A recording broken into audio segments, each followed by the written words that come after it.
8 March ਦੁਨੀਆ ਭਰ ਦੇ ਵਿੱਚ ਔਰਤਾਂ ਦੇ ਦਿਨ ਦੇ ਹਵਾਲੇ ਦੇ ਨਾਲ ਮਨਾਇਆ ਜਾਂਦਾ ਹੈ। ਆਓ ਅੱਜ ਤੁਹਾਨੂੰ ਲੈ ਕੇ ਚੱਲਦੇ ਹਾਂ ਲਾਹੌਰ ਦੇ ਵਿੱਚ ਔਰ ਤੁਹਾਨੂੰ ਦਿਖਾਉਂਦੇ ਹਾਂ ਕਿ ਲਾਹੌਰ ਦੀ ਔਰਤ ਆਪਣੇ ਹੱਕਾਂ ਵਾਸਤੇ ਕਿਵੇਂ ਨਿਕਲੀ ਹੈ, ਕੀ ਆਖਦੀ ਹੈ ਔਰ ਕੀ ਕਹਿਣਾ ਚਾਹ ਰਹੀ ਹੈ।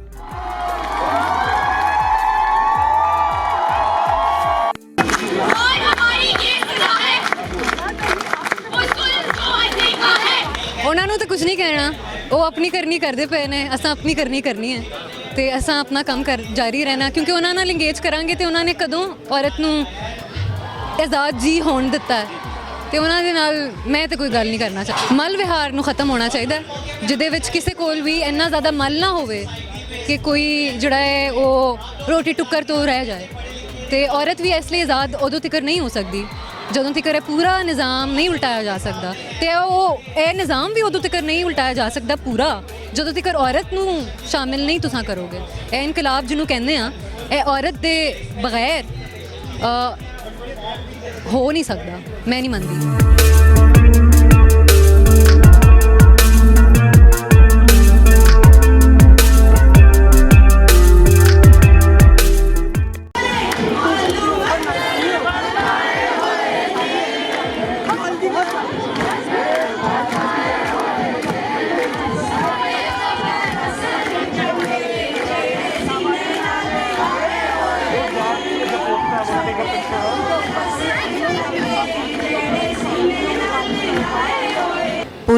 पूरी दुनिया 'ਚ 8 ਮਾਰਚ ਔਰਤਾਂ ਦਾ ਦਿਨ ਮਨਾਇਆ ਜਾ ਰਿਹਾ ਤੇ ਅੱਜ ਅਸੀਂ ਲਾਹੌਰ ਵਿੱਚ ਇੱਥੇ ਜਮ੍ਹਾਂ ਹੈ ਜਿੱਥੇ ਸਾਰੀਆਂ ਔਰਤਾਂ ਇਕੱਠੀਆਂ ਹੋਈਆਂ ਨੇ। ਇਹ ਔਰਤਾਂ ਦੇ ਨਿਕਲਣ ਦੀ ਦੇਰ ਸੀ। ਇੱਥੇ ਜਿਹੜੇ ਮਜ਼ਹਬੀ ਇੰਤਾਬ ਪਸੰਦ ਨੇ ਉਹਨਾਂ ਨੂੰ ਫੌਰਨ ਫਿਕਰ ਪੈ ਗਈ ਕਿ ਔਰਤਾਂ ਜਿਹੜੀਆਂ ਨੇ ਇਕੱਠੀਆਂ ਹੋ ਗਈਆਂ ਤੇ ਬੇਹਯਾਈ ਹੋ ਗਈ। ਇੱਥੇ ਤੁਸੀਂ ਆ ਕੇ ਵੇਖੋ, ਸਾਰਾ ਗੁੰਮੋ, ਇੱਥੇ ਤੁਹਾਨੂੰ ਕੀ ਬੇਹਯਾਈ ਨਜ਼ਰ ਆ ਰਹੀ।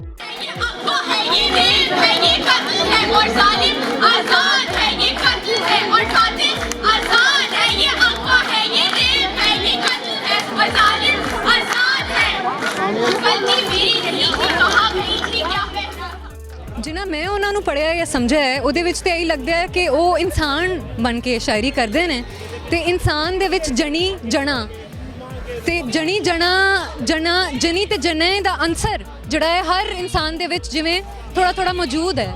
ਇਸ ਤਰ੍ਹਾਂ ਮੈਨੂੰ ਲੱਗਿਆ ਕਿ ਬੁੱਲੇ ਸ਼ਾਹ ਨੇ ਆਪਣੀ ਫਿਰ ਜਨੀ ਹੋਂਦ ਨੂੰ, ਜਿਹੜੀ ਜਨੀ ਹਸਤੀ ਹੈ ਉਹਦੇ ਅੰਦਰ ਦੀ, ਉਹ ਬਣ ਕੇ ਲਿਖਿਆ ਉਹ ਕਿਉਂਕਿ ਸਾਡੀ ਜਨੀ ਹਸਤੀ ਸ਼ਾਇਦ ਜੀਵਨ ਨੂੰ ਬਣਾਉਂਦੀ ਹੈ। ਇਹ ਵੀ ਹੋ ਸਕਦਾ ਹੈ ਉਹਦਾ ਪੋਲੀਟੀਕਲ ਕੰਟੈਕਸਟ ਜ਼ਰੂਰ, ਕਿਉਂਕਿ ਉਹ ਸ਼ਾਇਰੀ ਜਿਹੜੀ ਕਰਦੇ ਰਹੇ ਨੇ ਉਹਦਾ ਕੋਈ ਨਾ ਕੋਈ ਪੋਲੀਟੀਕਲ ਕੰਟੈਕਸਟ ਵੀ ਉਸ ਵੇਲੇ ਦੇ ਲਿਹਾਜ਼ ਨਾਲ ਸੀ ਕੋਈ ਨਾ ਕੋਈ, ਤੇ ਇਹ ਵੀ ਜ਼ਰੂਰ ਇਹ ਹੋ ਸਕਦੀ ਹੈ ਸ਼ਾਇਦ। ਲੇਕਿਨ ਮੈਨੂੰ ਇਹ ਵੀ ਲੱਗਦਾ ਹੈ ਨਾਲ ਕਿ ਉਹ ਆਪਣੀ ਜਨੀ ਹੋਂਦ ਨੂੰ ਹਾਜ਼ਰ ਵੀ ਕਰ ਰਹੇ ਸਨ। सबक सिखावा हिंदू लकर सिद्धि में तू जानवर सुख के मुड़ जाएगा मत मोइने तू।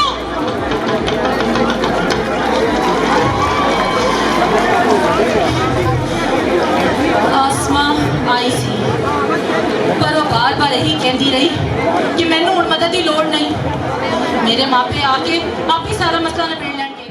ਔਰਤਾਂ ਦੇ ਨਾਲ ਜਿਹੜੀਆਂ ਜ਼ਿਆਦਤੀਆਂ ਨੇ ਉਹ ਆਪਣੀਆਂ ਜ਼ਿਆਦਤੀਆਂ ਦੱਸ ਰਹੀਆਂ ਨੇ ਕਿ ਉਹਨਾਂ ਦੀ ਇੱਕ ਛੋਟੀ ਬੱਚੀ 3-4 ਸਾਲ ਦੀ ਉਮਰ ਵਿੱਚ ਉਹਦੇ ਨਾਲ ਜ਼ਿਆਦਤੀ ਹੁੰਦੀ, ਕੋਈ ਕਿਸੇ ਨੂੰ ਕੋਈ ਰਿਸ਼ਤੇਦਾਰ ਦੇ ਹੱਥੋਂ ਜ਼ਿਆਦਤੀ ਦਾ ਨਿਸ਼ਾਨਾ ਬਣਦੀ ਹੈ, ਕੋਈ ਹਮਸਾਏ ਦੇ ਹੱਥੋਂ ਬਣਦੀ ਹੈ, ਕੋਈ ਆਪਣੇ ਉਸਤਾਦ ਦੇ ਹੱਥੋਂ ਜ਼ਿਆਦਤੀ ਦਾ ਨਿਸ਼ਾਨਾ ਬਣਦੀ।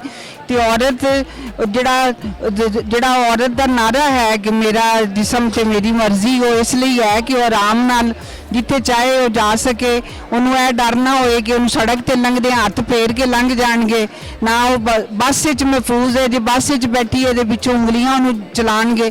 ਤੇ ਇਹ ਆਪਣੇ ਹੱਕ ਲਈ ਔਰਤ ਜਿਹੜੀ ਹੈ ਕਿ ਉਹਨੂੰ ਫਿਰ ਜਿੰਨੀਆਂ ਔਰਤਾਂ ਨਾਲ ਰੇਪ ਹੋਇਆ, ਜਿੰਨੀਆਂ ਔਰਤਾਂ ਕਤਲ ਹੋਈਆਂ, ਜਿੰਨੇ ਖਾਜਾ ਸਰਾਜ ਹੁਣੇ ਉਹ ਦੱਸ ਰਹੇ ਸਨ ਕਿ ਸਿਰਫ ਪਿਛਲੇ ਸਾਲ ਵਿੱਚ 20 ਖਾਜਾ ਸਰਾਜ ਦਾ ਕਤਲ ਹੋਇਆ, ਕੋਈ ਇੱਕ ਬੰਦਾ ਨਹੀਂ ਫੜਿਆ ਗਿਆ।